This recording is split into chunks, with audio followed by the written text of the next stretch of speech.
All right, hello and welcome back to another episode of Just a Girl from Cleveland. This is episode 145. I hope everyone is having a good week. Other than today and yesterday, I think have been kind of rainy and gross outside. But prior to that, it was like 60s, 70s, and sunny, and it is just bringing out such an excitement in me and such a positive attitude. Like I really feel like I'm a different person as soon as it starts getting warmer. And it just makes me very excited and happy. So I hope wherever you are, it is getting warmer too. We are in, about mid-April now. So we're in the thick of it where, things are starting to turn around and we get some better weather here. It was also perfect to have this weather happen in Cleveland for the really exciting weekend that the city just had, kicking things off first with the women's Final Four, which really took over the city. It was so awesome to see. There were so many fans in town for it. Specifically, I saw so many Iowa fans. I feel like being, Midwest state Big Ten school, like it's a place that people would travel for an occasion like this. And I saw so many fans all over the city, which was really great. And then you have that going into Guardians opening day on Monday, paired with the eclipse, the solar eclipse, which was in totality in Cleveland. It was an awesome weekend to have such beautiful weather and to be able to showcase the city like that was really, really cool. I got to take the day off work during the Guardians home opener and enjoy the eclipse, which like sneaky was one of the coolest things I've ever experienced. I kind of went into it like, oh, this is just cool. And I like community and I like doing things with people. So I was like, cool, we'll all just celebrate the moon and the sun doing something really different. But when it actually happened and the totality happened, I couldn't believe how excited I was. Like it was really a magical moment. It felt like there was just like a beautiful sunset going on around the city too, just midday at like 3 p.m. And it's one of those moments where you kind of reflect a little and think, oh yeah, we are just small little things on a very large planet in a very, very large universe, and just kind of put some things into perspective. So that was a really cool moment. And then to have the Guardians home opener be such a beautiful day. It's very hit or miss for that in April. You could get snow in Cleveland or you could get 60s, 70s and sunny, and we got the nice weather. So that was really good to see. And definitely enjoyed that and excited for the Guards to be back. To get back to the Final Four quickly, I just think it's so amazing how quickly this sport has changed, and how much more popular it has been in the last really just 2 years with the rise of Caitlin Clark and how invested people are in her story and her talent. The numbers came out this week of the women's and the men's national championship viewership. And for the first time, the women's game had more viewers than the men's game, 18.9 million, which is a crazy number. People would kill to get those ratings. 18.9 million is really something. And then the men's championship had 14.8 million. Just really incredible to see. And I think what's so cool is the way that Caitlin has changed the discourse around the sport and the way people talk about it. I think I mentioned this last episode that I feel like for so long with women's basketball, people would be like, we love everyone and we just want everyone to have fun and to have a good time. And it was all kind of positive, which now there's rivalries, there's people you love and people you hate, which really is the epitome of sports. It's what we do with men's sports, so it makes it better and more interesting, and people are more invested in the stories of the players when you have someone to love and someone to hate. So she's really brought that to it, and it was a viewing moment for people. Like people were going out to the bars at night with their friends to watch that game, and I just think that's so cool. And am so excited to see that for not just Caitlin, but for all of the women. And I thought it was really cool after, they lost the championship for Dawn Staley to stand up there and thank Caitlin for what she's done for the sport, for the eyes that she's brought to it, how she's really been able to elevate everyone else around her. I thought it was a really classy move of her to recognize that, because a lot of people are kind of being haters right now with Caitlin. So it was cool for Dawn to not be a hater. I'm really interested to see if any of this translates to the WNBA. I guess time will tell if people really have found this investment in Caitlin, where wherever she gets drafted, they're like, yeah, we want to keep following her and keep watching what she does.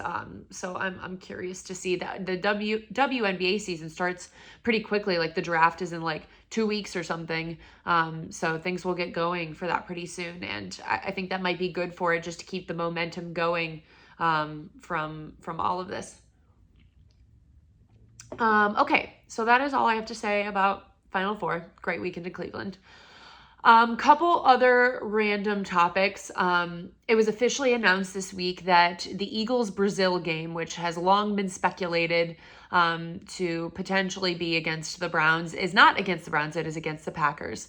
I, for one, am very excited about this because I want to go to Philly for the game, and I was not planning on going to Brazil, so happy it's going to be in Philly. Two, I don't know why people were so sold on the fact that it was the Browns. Like, Maurice Hurst obviously accidentally said on a show one time, like, he thought like the Brazil game was happening for the Browns because he read an article that said it was, and so he just kind of believed it and took it as word. I do not think that the coaches are telling the players about these things that early in advance. Like, people thought Maurice Hurst had some like insider information. I didn't think that was the case at all. One, I don't think coaches are telling players about it, and two, I just didn't think that information was decided on that early. Like, I'm sure the international games have to be decided on earlier than the rest of the schedule just for scheduling purposes. But I don't think that the entire schedule is decided yet. They want to wait for the draft. They wanted to wait for free agency, for different moves to be made to make the most exciting matchups and to really have the best schedule. So I'm sure they have a million drafts out there, but I don't think it's a concrete thing until we get much closer to the schedule release, which happens either like first or second week of May, usually on a Thursday, I believe. So yeah, I just don't know why people were so sold on that, because I'm like, I don't think he actually knows anything. I think he's just talking and truly read an article that everyone was saying the Browns are playing in Brazil, so he just kind of believed it. But nonetheless, they are no longer going to be a part of that game. Very curious to see if they actually maybe get the London game against the Jags. The Jags obviously play there every year, and the Browns are one of a couple opponents that the Jags have that could be very well in London. So we will see, because they won't do they usually don't do a division game for those games. Most likely going to be an out of conference opponent or out of division opponent. So it very much could be the Browns in that game. There's a couple of other options as well. So we will see. We'll know soon enough. It is April 11th when I am recording this, so we will know soon. Another Browns topic, the Nick Chubb restructure has officially happened. Long awaited. Everyone was wondering when this was coming, what was going to happen here. He agreed to restructure his 2024 contract to lower his base salary, which was $11.775 million. He has the chance to earn it back with incentives. So the more specific information came out where his salary cap hit was going to be $15.85 million. They reduced that down to $6.275 million, and he can earn now up to $12.2 million in 2024 based on performance levels and incentives. So I feel like this was a long time coming. I think it is obviously best for the Browns to do this, given you just don't know when Nick is going to be back and ready and what level he's going to be able to play at. And all the respect in the world to Nick for being such a team player and agreeing to this. Part of me feels like he kind of had no choice, because it's like either maybe you get cut or you take the restructure. And I think he loves being a part of this team. I think he's a loyal guy and he cares about that. So I'm very happy to see him back, and I just hope he can get back to the form or close to the form that he was before this injury. So yeah, that information is finally in play. Okay, so what I'm going to do for the rest of this episode, I have started working on a first round mock draft. So I have all of my picks selected for each team for the first round of the draft. Obviously, the Browns not being a part of that. In this episode, I'm going to go through the first half. So the first 16 picks. Next episode, I'll go through the second half, just because I want to get into some of the players a little bit more, and I'm not going to sit here forever and record an entire first round. So we're gonna stick to the first half of the first round. Couple disclaimers. I am operating under the assumption that nobody is going to be trading out of their pick, which is probably not how it's going to work on actual draft day, because it very rarely actually happens like that on actual draft day. But just for the sake of this podcast, I am going to operate under the assumption that everyone is just picking at their pick. And maybe I'll hint to someone that I think could trade out, but still going to make the pick for that team at that place. Okay, so let's get into the first pick of the NFL draft. I was going to do the little song, but I don't think I'm going to do it very well. So we've got the Chicago Bears with the first pick in the draft, obviously getting this pick from Carolina. And, I think it's about as close to a consensus as you can be. I know there's a lot of people who still are speculating on some of the other quarterbacks that could be taken first potentially, but I still believe that it is Caleb Williams, and it is going to be Caleb Williams. I think he is just the clear number one. I think he has the highest ceiling out of all of these quarterbacks, and also the lowest floor, to be quite honest, out of just everything that we have seen from him in college, and the way he was able to elevate his team. And I think when you're moving on from Justin Fields, a young quarterback who still had a lot of potential left, if you're doing that, you have to be taking a shot on a guy like Caleb Williams. I think it just makes the most sense. Explosive player with great arm talent. I think the one downside that you could give to him is kind of that hero ball mentality that he has at certain points in time, which can affect some of his decision making. I think this is kind of the way we talk about Josh Allen sometimes, is that hero ball mentality where it's like, dude, you don't have to save the world on every single play. And I think Caleb has a little bit of that in him. But look, if Caleb Williams can be as good as Josh Allen, then you take that every single day of the week, twice on Sundays. But I think that is the one thing that a team would be curious about how that's going to look like in the professionals, in the professional league. Okay, so second pick, Washington Commanders, taking another quarterback here. I have them taking Jaden Daniels, LSU.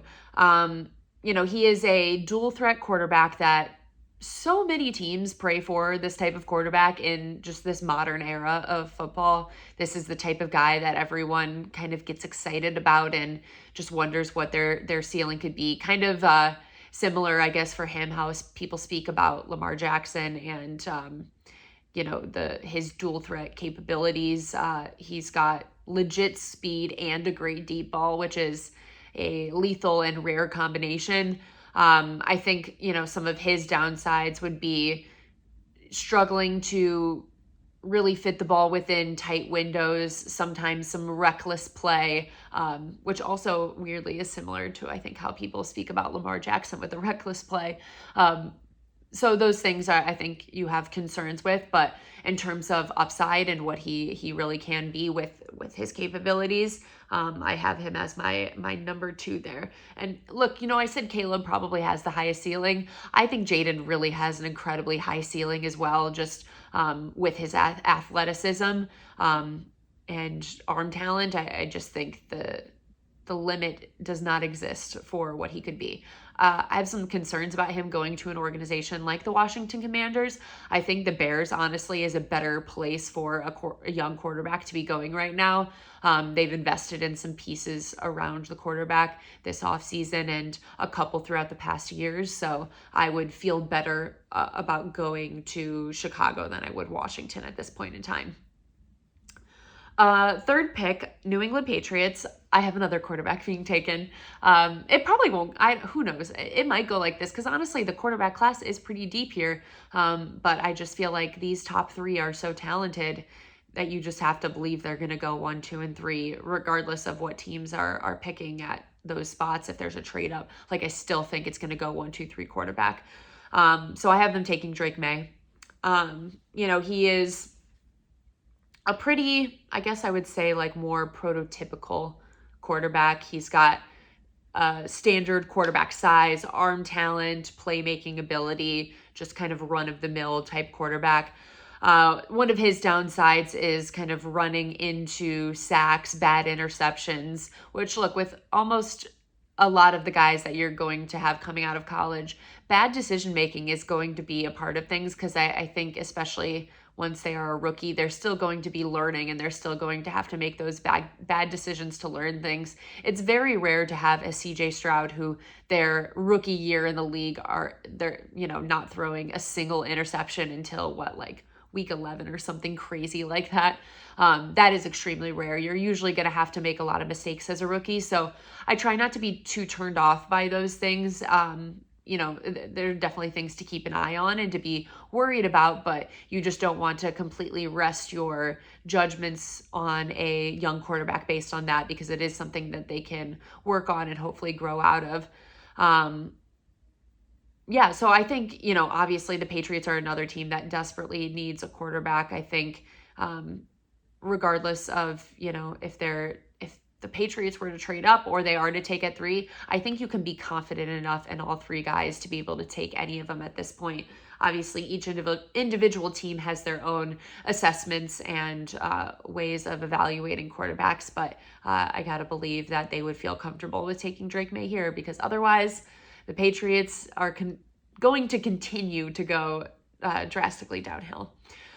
Okay, pick number 4, Arizona Cardinals. Very jealous of this pick myself because I think this team is desperately lacking in wide receiver talent. They need to give Kyler Murray something to work with, and I think they're going to take my guy Marvin Harrison Jr. Like I said, extremely jealous of this pick. I think I've talked about this with Marv before, but I think him being the son of a Hall of Famer really indicates who he is going to be as a professional, because I think when you grow up around the mindset of a professional athlete who is playing at that high of a level and has to dedicate his career in the way that his dad did, I think you just have to believe that they learned so much from that and how to prepare yourself and to take care of your body. And I think it really does set guys up to be successful. It's a great form of nepotism, in my opinion. Look, what have I not said about Marv on this podcast? I mean, I think one of my favorite things about him are his sideline catches, body control and contortion on some of those sideline catches was one of the most amazing things to watch as an Ohio State fan. And he did that consistently. It wasn't one here or there. I felt like it was every game, sometimes more than once a game. He was able to make these incredible catches where you're like, how did he move his body like that and stay in bounds all at the same time and be able to continue to catch the ball? Really just a fun player to watch. I think something that he has struggled with a little at times is creating separation, which is maybe why he was in these situations of contested catches so often. But look, he did a great job at the contested catches. I think sometimes he gets a weird rep for being like slower, which is kind of crazy because he's very fast. He's extremely fast. I think there's just some uber talented speed guys within this draft that people are comparing to the Tyreek Hills of the world, that if you're not that, all of a sudden you're considered slow. But Marv still has plenty of speed. I think he's going to be successful wherever he goes, and I'm very jealous of the Cardinals if they do. end up taking him. Okay, pick number 5. I have another receiver being taken here. So the Chargers traded Keenan Allen to the Bears for a 4th rounder. I was checking on their depth chart. I was like, who do they even have? And there's like 4 guys listed on their depth chart right now. They are deeply lacking in wide receiver talent and just bodies in general. So I think it makes complete sense for them to take a receiver. They have a new coach. You have Justin Herbert, who you want to let shine, and you need to give him some talent if you want to let him succeed on this team. So I pretty much have no doubt they're going to take a receiver. I have them taking Rome Odunze from Washington. I think he is one of the more safe picks at receiver. He's a good route runner, good size and strength. He is another one that doesn't really have the crazy speed and explosiveness, but like I said, is one of the more safe picks where you feel like he can come into this league and have success. There's going to be quite a few Washington guys in this first round, which is cool for that program, definitely, to see how much talent they have moving on to the next level. But that is who I have taken there. Pick number 6, New York Giants. The Giants are in a weird spot right now. They've got Daniel Jones and Drew Lock at quarterback. They very incorrectly paid Daniel Jones way too much money, and I think just put themselves in a really strange spot. So it's hard to know how to tell these teams to draft when they don't really know what they're doing at the quarterback position, or if the quarterback position is in disarray in some way. I just think given the wide receiver talent in this draft and the need for a receiver on this roster, that you have to take the next guy that's on the board that I have here, which is Malik Neighbors, LSU, just an exceptional talent that you can't pass up, even though you are struggling in other areas. Look, maybe Daniel Jones and Drew Lock can shine with Neighbors on the roster. I think his ceiling might be higher than Odunze, but still needs some refinement. So I talked about Rome as being kind of that safe pick. I think Neighbors is less of a safe pick, but his upside and his ceiling is so much higher. He's got this explosiveness, the speed, and the athleticism that everyone is talking about that can make him a true deep threat, that people are saying, the speed is compared to a Tyreek Hill. I think that gets people excited about a prospect when you start throwing words around like that. Some of his downsides, I would say, would be catching the ball through contact and, not having that contortion type ability that I talked about with Marvin Harrison Jr. He lacks some of those things, but when you have a speed guy, sometimes it can overcompensate for some of those other attributes, and you can just utilize them in different ways. So I think I really am excited to watch. That's one of the players in this draft that I'm super excited to watch at the next level. Pick number 7, we have the Tennessee Titans. I have them taking Joe Alt, Notre Dame offensive tackle. They desperately need offensive line help. Actually, the Titans just obviously brought in the Browns guy, Bill Callahan, offensive line coach. Very sad to see him go. I've talked about that for a couple months now on this podcast of what our offensive line is going to look like, or, just the decision to allow him to go. So wouldn't be shocked at all to see them draft an offensive lineman with the hopes that Callahan is going to be able to really invest in him as a player, help him grow, and become a foundational piece of the Titans offensive line for the future. He interestingly played basketball and has also previously played tight end. So I think that gives him an interesting skill set as an offensive tackle, where he has some more lateral agility and can move differently than a lot of offensive linemen. He's got a good combo, I think, of size and athleticism. One thing that it is talked about that he struggles with is balance. But, I think when it comes to Bill Callahan being able to teach him and guide him and work on technique with him, I think balance is something that can be, corrected in a lot of ways with technique and refining what he is doing, especially because he's played other positions and other sports. I think, someone willing to learn and to adjust as time goes on is a great thing. And Bill will enjoy that. Okay, pick number 8. We have the Atlanta Falcons. I think the Falcons are another team that could probably use receiver, but edge is also definitely a need for them. And I have them taking, I think that's the first, defensive lineman and defensive player in general. Yes, off the board, which I think is pretty rare. I feel like I usually have one higher than that. But pick 8 is the first defensive player I have. Dallas Turner, Alabama. He is another player that's kind of still a work in progress in terms of technique, but he has the length and athleticism that can really help him be successful in the NFL. The Falcons are a team where I'm really not sure what to expect from them in terms of the offensive side of the ball with bringing Kirk Cousins in. Kirk is coming off a very serious injury. It was kind of a weird choice for them to pay him that much money. And so I'm not really sure where they're going on that side of the ball. So I kind of felt like it was a good and safe pick to take the top edge player on the board here for the Falcons, considering it is a need on their roster. Pick number 9, we have another Bears pick. So the second Bears pick, obviously, since I already took quarterback, that is no longer a need on the board. But I think edge is also a need for this team. I have them taking Jared Verse, Florida State. He doesn't have the typical size and athleticism,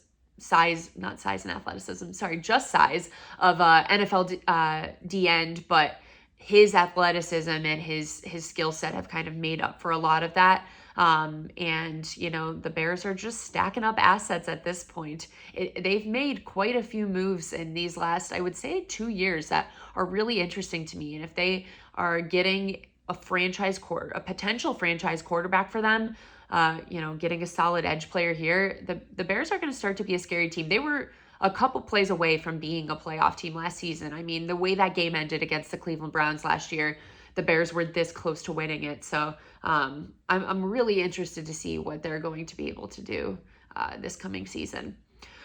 Pick number 10, the New York Jets. I'm not sure how I feel about the pick that I actually took here in terms of what I would do.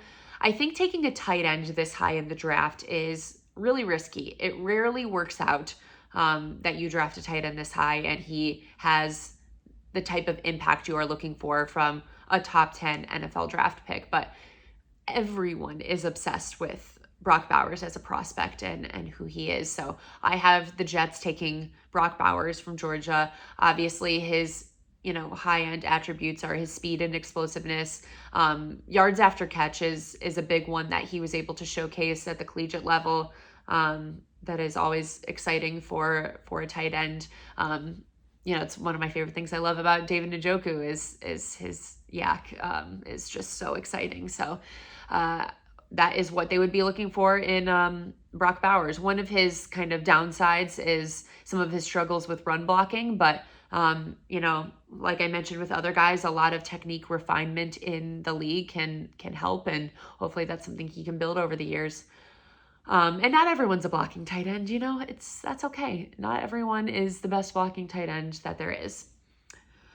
Pick 11, the Minnesota Vikings. So I know the Vikings probably need to do something at quarterback. That is obviously in a very weird spot for them after getting rid of Kirk Cousins, but I actually have them making that move later in the first round. So we'll get to that. I think that'll be next episode because I don't think their pick is until the second half of the first round. But with this pick, I have them taking an offensive tackle. Sorry if I pronounce this wrong, but Talise Fuaga. I think I said that correctly. Every video I have watched of this man, when I was trying to watch film and just get some information on him, they had a different pronunciation. Nobody has said it the same way 2 times in a row, so I don't know if I said it correctly. I really tried to get those names right on here. Really sorry if I got it wrong. But that is who I have them taking here with the 11th pick. I just think they haven't been able to stay super healthy on the offensive line. over recent seasons. And I always talk about this, but I think it's hard to find good offensive talent in other ways other than the draft. So I think, it's a good opportunity to get a player like that can be a foundational piece on your team. So that's what I have them doing here. Pick number 12, we have the Denver Broncos. I don't know in general what the Broncos are doing at quarterback, and I could see them taking one at this point in the draft. I don't have them taking one in this particular mock draft I'm doing, but I could see them taking a quarterback here. If they don't, corner is definitely a big need for them. I believe this is the first corner that will be taken off of the board in my hypothetical draft. I have them taking Terrion Arnold from Alabama. Great speed, smart, instinctual player. One of his downsides is an inconsistent tackler, but in my opinion, he's the top corner on this board. I have a couple other corners coming up here, but have him at number 1. Pick number 13, the Las Vegas Raiders. So for quarterback, they added Gardner Minshew this offseason, which doesn't really solve too many issues. I know Gardner had some, and throughout his career, he has had some good moments, but, he had some good moments last year in Indy and was able to get some wins. But I think they want to draft a quarterback. I think they probably need to draft a quarterback. And I have them taking Michael Penix Jr., Washington, another Washington player off the board. Look, highlights for him. I think, first of all, I think he is definitely a tier below those top 3 guys that I had going 1, 2, and 3. He is not quite there. And another name that I haven't mentioned yet, J.J. McCarthy, I also don't think he is. As much as people want to put him up there in the top 3 on the draft, I refuse. J.J. McCarthy is not going there on my list. So I have Michael Penix Jr. as the 4th quarterback on my board here, Washington. So he is, like I mentioned, great deep ball and arm strength. He was in a really great situation at Washington with a ton of talent around him that really helped him succeed. So you just wonder if that's going to transfer to the next level. He really struggles, I guess, with pressure at times. And this does give me a little bit of concern for the Raiders because they do have some gaps in the offensive line and have had some offensive line struggles. So this could be an issue with having him on the roster, and you want to set your rookie QB up for success. And, if you don't have a talented offensive line around him, could be some issues there. But I just think in terms of prospects, that is the way to go. Okay, 14th pick. The Saints are up. I think offensive line is their biggest need, specifically tackle. So I have them taking Olu Fashanu. I think I said that right too. Penn State. Some of his strengths, great size, good feet. He, is someone that could really provide stability at the position for years to come that I think that the Saints have really been needing at offensive line. So I liked this pick for him. And as always, cannot go wrong in my opinion with, wanting to focus on offensive line in the draft. I think it's a great opportunity to do that. Indianapolis Colts. I think for them, the secondary in general is just a big need, whether it's safety or corner. I could see them going just a variety of directions here within the secondary. I have them taking the Toledo corner, Quinion Mitchell. He has good vision in zone coverage. He has the speed to play with really quick receivers, which is an exciting attribute to have. He, for a downside, struggles with tackling in open space. And I think tackling is a struggle for corners sometimes coming out of the league. So not super shocked to see that. And you just hope, again, with technique and, learning in the game, that's something he can improve upon. And then the last one I'm going to go over today, Seattle Seahawks. I have them also taking someone on the offensive line, an offensive tackle, Troy Fatanu, another Washington player. Is that the 3rd or 4th Washington player? It's been up there. Good for Washington. Not good for the current state of the Washington program, because I'm sure after everyone they have lost, it's gonna be a tough upcoming season for them. But he has the agility and quickness that you love to see for a lineman. I didn't know exactly what position I wanted to tackle here for tackle, no pun intended, for the Seahawks here. And so when no one in particular stands out, I kind of go, best person available at a really important position of need. So that was kind of how I came on this choice for the Seahawks. Okay, so that is everything I have for you guys today. Thank you so much for listening. I hope you all enjoyed this weekend in Cleveland with the Women's Final Four. I don't even think I showed. I have my Women's Final Four t-shirt on. It's got all of the teams listed down here, which was really cool. But I hope everyone enjoyed the weekend in Cleveland. If you live here or just watching from afar, it was great to have the city spotlighted like this. Hope you enjoyed my first half of the first round mock draft. We'll finish up the second half next week.